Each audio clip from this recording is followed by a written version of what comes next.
Cuba bandingkan pemain warisan Indonesia dengan Malaysia. Diorang main dekat mana? Which is macam belakang ke belakang lah. Itu pun aku tak faham kenapa berlaku macam tu. Tapi mungkin ada faktor-faktor Yang kita tak tahu lah kat belakang. kewangan ke, faktor keluarga dekat sini nak jumpa nenek ke apa. So mungkin kita tak tahu. Tapi pada aku itu satu langkah ke belakang lah. Supposedly player kita ni lebih banyak turunkan dia punya ni lah, standard lah. Turunkan dia punya standard. Kalau main kat Liga Malaysia kau nak apa nama? Orang panggil apa? apa Turunkan Kompetitif kan? tak cukup kompetitif lah. Yes.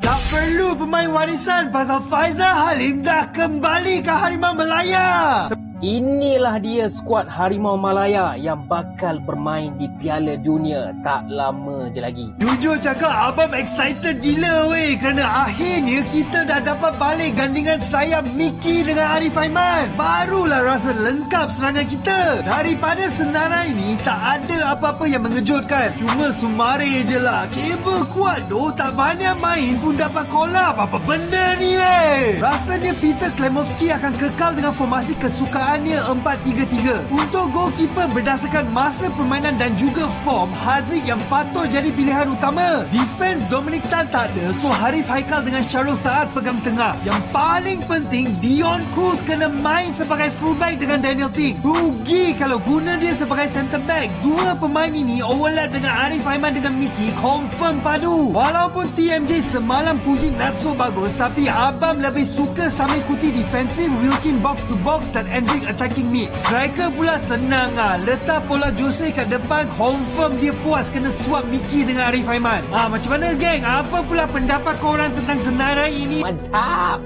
Pertama sekali yang orang tak faham, kenapa Sumareh masih dipanggil, kenapa Nacho Insa masih dipanggil. Ya, aku tahu Nacho Insa memang masih lagi dalam skuad utama JDT, tapi tengoklah game hari tu. Ramai kan yang maki dia kan. Apa yang dia buat dekat midfield tu kan, macam tak provide apa-apa. Lepas tu kalau korang ingat dekat Piala Asia dulu ataupun kelayakan Piala Dunia hari tu, Nacho Insa tak membantu dalam Harimau Malaya. Mungkin dia boleh perform dengan JDT, tapi nampak macam dia tak function pun dekat skuad Malaysia. So bolehlah kot panggil orang lain. Tapi yang aku suka ada Nazmi Faiz. Dah lama juga tak nampak. Okey, yang lain tu lebih kurang sahaja, tak ada apa-apa perubahan, tak ada player baru pun. Player warisan ke, player naturalisasi yang baru ke, memang tak ada. Sebab apa? Sebab kita ni lepas ni nak lawan yang mudah-mudah je. Nepal, Vietnam, Laos. Boleh makan kot.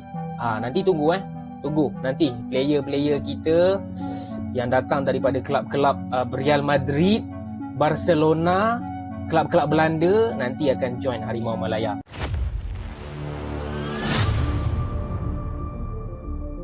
Pundit Malaysia sindir timnas Indonesia. Sebut tak ada kemajuan karena naturalisasi. Reaksi netizen bikin malu sendiri.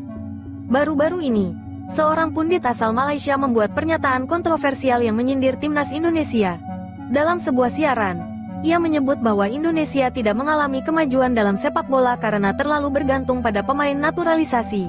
Menurutnya, tanpa naturalisasi, timnas Garuda tidak akan memiliki kekuatan yang cukup untuk bersaing di level internasional. Tak hanya itu, pundit Malaysia tersebut juga dengan percaya diri menyebut bahwa Malaysia tidak membutuhkan pemain naturalisasi. Ia menegaskan bahwa dengan hanya mengandalkan talenta lokal seperti Faizal Halim dan Arif Aiman, timnas Malaysia sudah cukup kuat untuk lolos ke Piala Dunia. Klaim yang dipertanyakan pernyataan ini tentu saja memicu reaksi keras dari netizen Indonesia. Banyak yang mempertanyakan dasar dari klaim sang pundit. Faktanya, sepak bola modern kini sudah menjadi ajang global, di mana naturalisasi adalah hal yang lumrah dilakukan oleh banyak negara, termasuk yang lebih maju seperti Prancis, Jerman, dan Portugal. Indonesia sendiri memang tengah gencar melakukan naturalisasi pemain keturunan yang memiliki darah Indonesia. Namun, pemain-pemain tersebut tetap harus memiliki kualitas dan berkomitmen penuh untuk membela merah putih. Beberapa di antaranya bahkan telah menunjukkan kontribusi besar bagi timnas Indonesia dalam berbagai turnamen. Sementara itu, netizen Indonesia tak tinggal diam. Mereka dengan cepat membalas pernyataan tersebut dengan berbagai data dan fakta yang membuat pundit Malaysia harus berpikir ulang. Salah satu hal yang paling banyak disoroti adalah performa timnas Indonesia yang kini berada di atas Malaysia dalam peringkat FIFA. Selain itu, beberapa kemenangan terbaru Indonesia atas Malaysia di berbagai ajang juga menjadi bahan sindiran balik netizen tanah air. Reaksi netizen Indonesia, Banyak bicara, tapi prestasi tak butuh waktu lama. Media sosial pun dibanjiri komentar pedas dari netizen Indonesia. Banyak yang menyebut bahwa Malaysia justru sering mengalami kesulitan di level internasional meskipun mengandalkan pemain lokal. Indonesia dibilang tidak ada kemajuan. Padahal di SEA Games kemarin Indonesia juara, Malaysia malah nggak dapat medali, tulis salah satu netizen. Lihat peringkat FIFA deh, Indonesia naik terus, Malaysia di situ-situ aja. Tapi kok berani nyinyir, sindir netizen lainnya. Bahkan beberapa netizen membandingkan pencapaian klub dan tim nasional kedua negara di level Asia. Indonesia kini memiliki klub seperti Persija, Persib, dan Bali United yang semakin kompetitif di kompetisi Asia.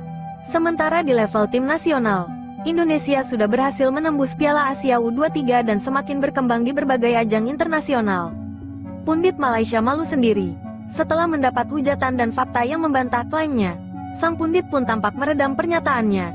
Dalam siaran berikutnya, ia mulai berbicara lebih hati-hati dan tidak lagi mengkritik naturalisasi timnas Indonesia secara terang-terangan. Hal ini semakin membuktikan bahwa ucapan tanpa dasar hanya akan menjadi bumerang. Sepak bola bukan hanya soal kebanggaan lokal, tetapi juga strategi dan pengelolaan yang baik. Indonesia kini sedang berproses untuk menjadi kekuatan baru di Asia. Sementara Malaysia tampaknya masih sibuk mengurusi tim lain ketimbang membenahi sepak bolanya sendiri. Bagaimana menurut kalian? Apakah Indonesia memang terlalu mengandalkan pemain naturalisasi? Atau justru sedang berkembang menuju level yang lebih tinggi?